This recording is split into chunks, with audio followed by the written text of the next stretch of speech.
السلام عليكم، تحية طيبة للإخوان والأخوات. عودة مرة أخرى للنضال الفلسطيني، ونبداو هذه الحلقة هذه إن شاء الله ديال هذا اصطدام الحضارات وديال هذا الانتصار العظيم اللي غادي يكون إن شاء الله ديال الأمة. وكانوا انتصارات قبل منا حقيقة. إسرائيل حصلت في غزة، والمجرمين ديال إسرائيل كلهم حصلوا، لأن علاش؟ تقريبا دابا ما بقاش عندها ذاك الأكذوبة الكبرى، سقطت.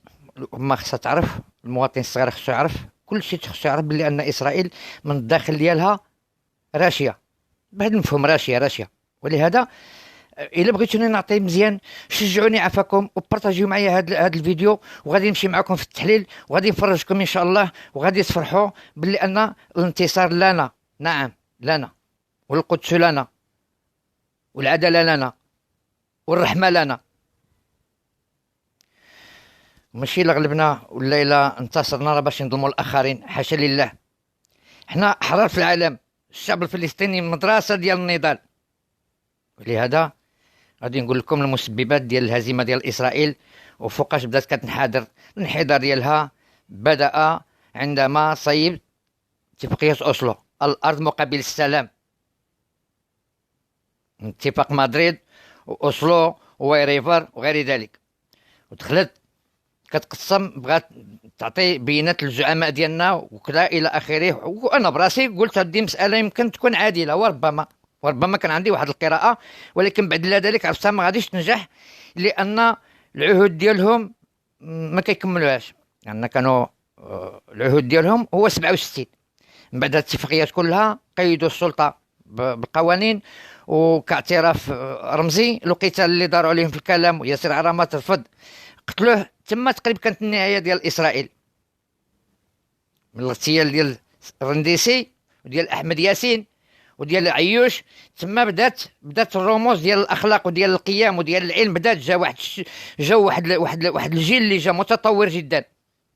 من بعد اوسلو جا واحد الشعب اخر متطور، لان اللي كانوا في اتفاقيه اوسلو باقي دابا يلا الشباب هما اللي نايدين دابا، عندهم اللغات، عندهم بزاف د الحاجات.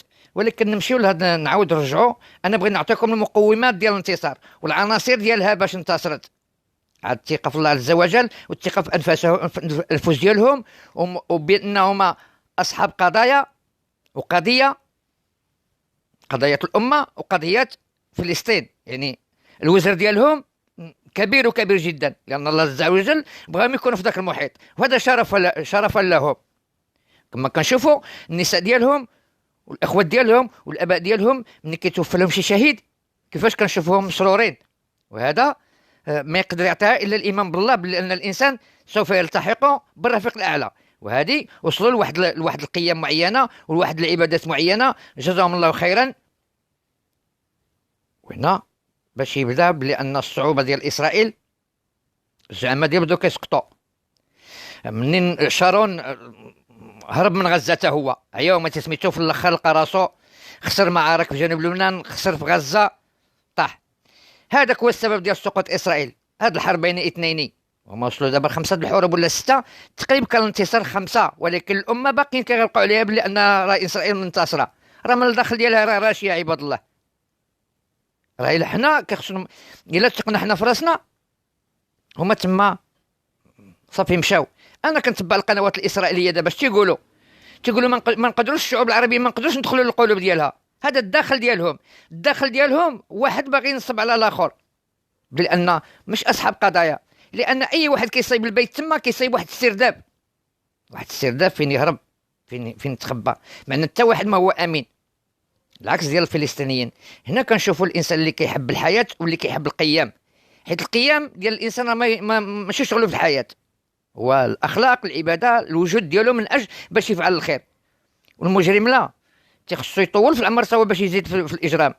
وهاد التناقضات بعد لا العدد والاقليه. شوف هاد التطور وهاد القوه وهاد سميتو والعدد والعتاد والنووي والتكنولوجيا.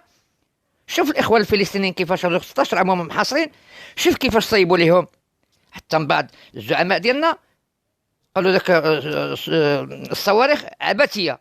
واحد الزعماء الله يرحمه، ما هذاك على اي حال، قال لك ولا عور شي واحد، ولا شي واحد عوره. كان استهزاء بالفلسطينيين. وهذه هي القوانين الطبيعيه، حتى الله عز وجل كيقول لك واحد الاقليه صغيره كتغلب كبيره. وهذا القران ديالنا اللي تيقول اللي حنا مسلمين. وكنحيي النضال وكنحيي المناضلين، وكنقول دائما يتبرعوا الفلسطينيين، ودائما كنقول للاخوان يبارطاجيو هذا الفيديو. انا كون بغيت الصوره ولا بغيت، انا راه بغيت يوصل الكلمه الحق لله عز وجل، لان ثقوا بيا هذا الكلام تيخرج من عندي احيانا بالمرض الداخل ديالي، واحيانا بالفرح، بحال اللي كنشوف واحد الخير والشر كيدابزوا، وكنشوف هذاك الخير الصغير اللي ما هذاك تيعمل شي حوايج اللي الحمد لله اللي كتعطي تخلي القيم الانسانيه وتخلي الاخلاق ديالو. وحنا ان شاء الله منتصرون. واسرائيل مابقاش عندها الحل الا من دابا تجمع الحويجات ديالها. حنا راه ما عندناش مشكل نتحاربوا معاه 100 سنه، اللي ما جات تحارب معاه ما عندنا، لانه ربما مشيئه الله نقدروا نطولوا، ولكن هذا لا يعني نقولوا ديرها بلاتي ولا هذاك. ولهذا الاخوان بارطاجيو معنا هذه الحلقه ان شاء الله. وتحيه لكم طيبه، تحيه لكم، السلام عليكم ورحمه الله تعالى وبركاته، تحيه لكم.